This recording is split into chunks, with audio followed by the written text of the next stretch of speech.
nos vamos bien al norte, a la provincia de Salta, de las más hermosas, sin lugar a dudas, de nuestra queridísima Argentina, que está atravesando por un periodo de aislamiento, de restricciones importantes. ¿Por qué? Por el brote que han tenido semanas atrás, muy intenso, sobre todo en las informaciones que nos han llegado aquí, tan dolorosas y preocupantes en la ciudad de Orán y alrededores. Pero para hablar de la provincia de Salta, viajamos allá y vamos a hablar con una compañera, una colega que nos va a dar toda la data que precisamos de allí. Se llama Itatí Carrique, es de Canal 9 y ya está con nosotros. Hola Itatí, gracias por atendernos. Gabriel Prosperi te saluda, ¿cómo estás?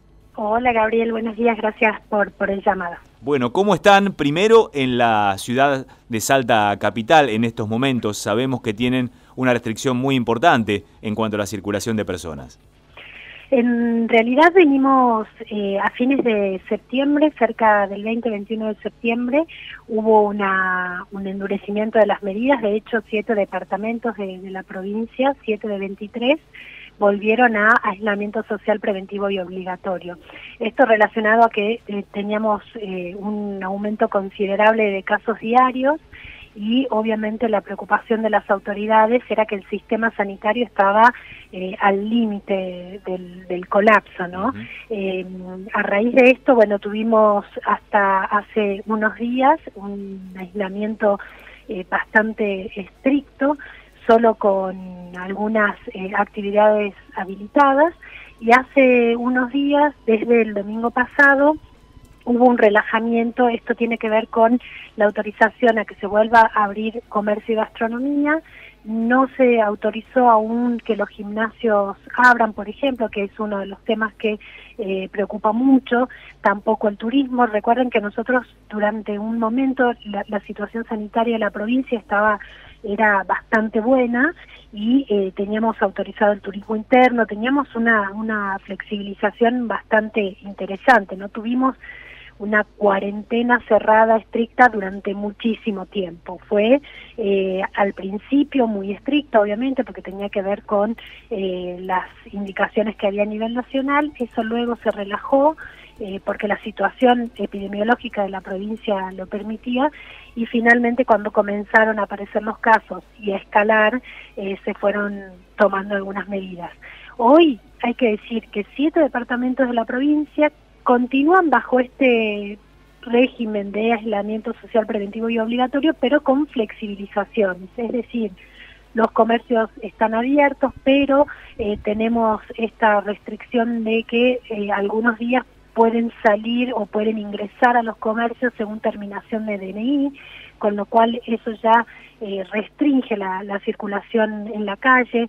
Lo que es gastronomía tiene un horario restringido de atención, no puede estar abierta más allá de las 12 de la noche, y con cuestiones que tienen que ver con el espacio, ¿no? Como los locales pueden tener determinada cantidad de gente adentro. Se recomienda que utilicen los espacios externos de los lugares de comida. Así que estamos en esa situación. Ayer, en el último informe epidemiológico que dio la provincia, el presidente del Comité Operativo de Emergencias mostraba, por un lado, bastante satisfecho porque se disminuyó la duplicación de contactos. Veníamos con una duplicación que se daba cada 7 días aproximadamente, y eso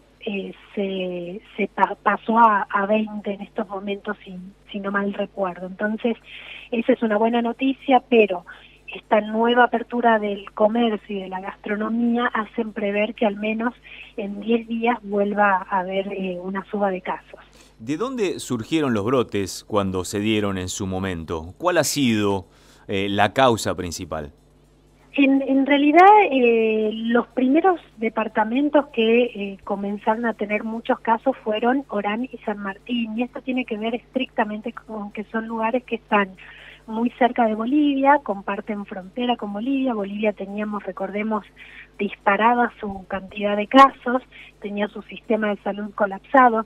Estas zonas que yo nombro, más allá de los pasos legales, tienen muchísimos pasos ilegales que la gente utiliza para pasar de un lugar a otro.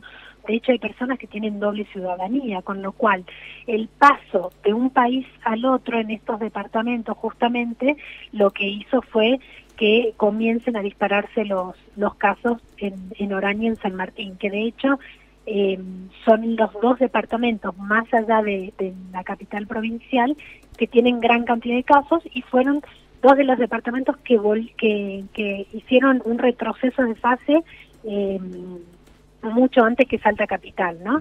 Ellos volvieron hace 2 meses y medio, hicieron un retroceso importante en cuanto a cerrar comercios y a impedir la circulación de la gente para tratar de frenar los casos. Y en Salta Capital es mucho más complejo, ¿no? El análisis. Bueno, tenés las actividades exceptuadas que siguen funcionando, tenés algunos casos que se trasladaban desde el interior a la capital provincial para ser tratados. Ahí es como más complejo. La capital es el departamento más populoso, tenemos más de 600.000 habitantes, así que allí es como el análisis es como más complejo. De todos modos, nosotros hace aproximadamente 2 meses tuvimos 2 meses, un mes me parece, mira, parece que fue hace más, pero no. Sí. Tuvimos cambio de autoridades sanitarias, la cabeza del Ministerio de Salud cambió, y la persona que asumió, el doctor Juan José Esteban, que hasta ese momento se desempeñaba como gerente de uno de los hospitales más importantes de la provincia, él venía sosteniendo que tenemos muchos más casos de los que se informaban, que había entre un 30 y un 40% de la capital provincial que tenía coronavirus. Y eso te diría que esos dichos de Juan José Esteban, cuando aún no era ministro de Salud de la provincia, se van confirmando a medida que va avanzando la realización del plan Detectar, este plan que se lleva a cabo en todo el país, que bueno, que se va realizando en distintos barrios para detectar casos, y en los últimos días que se viene trabajando fuertemente en algunos barrios y en algunos municipios, la gran cantidad de casos detectados sobre el total de estudios que se hacen nos van confirmando que en realidad tenemos un mayor número de infectados que todavía no están informados, ¿no? A raíz de esta cuestión quizá que se da en todo el país, que cuando el sistema de salud comenzó a llegar a su límite, se le comenzó a pedir a las personas que no se dirijan a los centros de salud, que hagan las consultas a través de las líneas que están habilitadas para asistir a las personas de manera virtual. En Salta tenemos, además de 2 líneas telefónicas, una aplicación donde la gente puede hacer seguimiento si va teniendo síntomas y va siendo asistida para evitar justamente que concurra a los lugares donde puede o propagar el virus o en todo caso contagiarse. Y Tati, se conocieron números realmente dantescos de Tucumán, de la misma manera que sí. Vos nos comentabas que el contacto fluido, casi permanente, legal o ilegal con Bolivia, ha provocado brotes muy importantes en departamentos como San Martín y Orán. De la misma manera, ¿temen algo similar con este brote impresionante en Tucumán? Y a nosotros pensá que nos pasó con Jujuy, ¿no? Cuando Jujuy escaló sus casos, también en relación a esta situación de tener un policía que formaba parte de la comitiva oficial del gobernador, que cruzó hacia Bolivia por una situación en particular, unos minutos nada más, y luego volvió, y eso disparó el virus en Jujuy. En aquel momento sí, claro, nosotros pensemos que hay actividades que se siguen desarrollando, por ejemplo los camioneros, ¿no? Que trasladan insumos que son vitales como comida y demás. Ellos van transitando y pasando de una provincia a la otra y se vuelven, en este caso, un factor de contagio. Yo no sabría decirte si esto va a impactar, porque nosotros tenemos bastante restringido el ingreso a la provincia.